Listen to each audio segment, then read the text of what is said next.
Заврши првото полугодие за учениците од основните и средни училишта. Крајот на годината ќе биде запаметен по тоа што училиштата и градинките беа преполовени од сезонскиот грип. Од општина Штип велат дека состојбата со грипот во образовните институции се нормализира последните денови.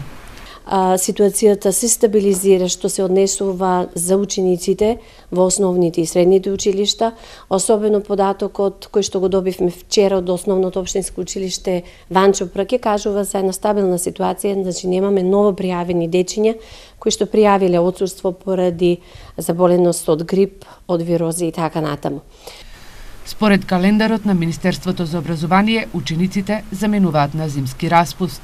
Од утре учениците веќе го започнуваат својот зимски распуст, кој што ќе трае до 17 јануари 2017 година. Според календарот на активности, учебната година, второто полугодие, започнува веќе на 18 јануари. Во Бргалничкиот регион годината што изминува ќе биде запаметена во делот на образованието во реализацијата на неколку проекти во образовните институции, но и по намалениот број на правачиња во одредени општини.